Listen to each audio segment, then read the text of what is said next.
на обединување и отрезнување и интегрирање. Слушавме денеска некои така наречени аналитичари, велат најавуваат дестабилизација на Македонија во септември, ако не го решиме прашањето за името. Зошто е страв? Повелете. Па јас мислам дека тие луѓе или не ја сваќат суштината на македонизмот и на македонската цивилизација, големината, не може да направат правилна оценка, или немат доволно информации, или ги имат информациите па ги кријат, па сака да ни презентират нам една друга Македонија која де факто они си ја замислиле, а без никаква аргументација. Ако ценетиот Глигор во Обединетите нации тврдеше дека Македонија има само 130 години борба за независност, тоа е најголемата лага која е кажана пред Обединетите нации.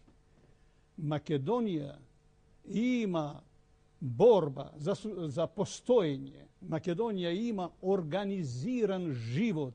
Македонија покажа како треба да се прават царства, кога другите живееле во некои си мизерни градчиња државички и се плашиле да излезат надвор од своите ѕидови. Тогаш еден Филип направил една огромна урбанистичка политика на заштита на државата, на рамномерно живење по цела територија на Македонскиот полуостров.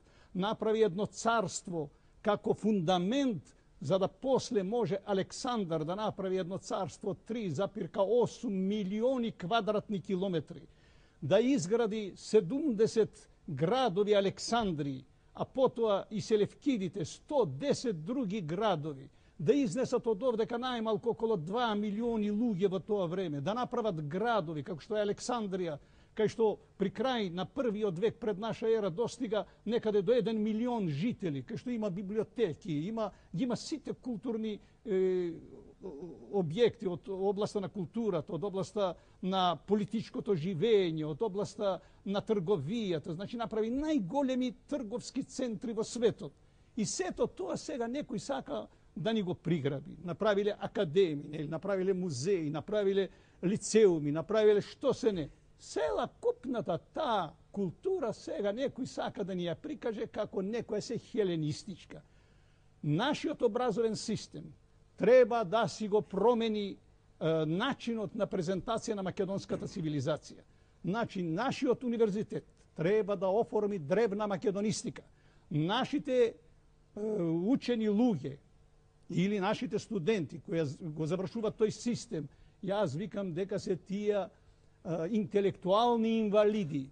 Не можат нашите археолози да се занимаваат со оваква проблематика затоа што не добиваат вистински информации, не дека децата не се интелигентни.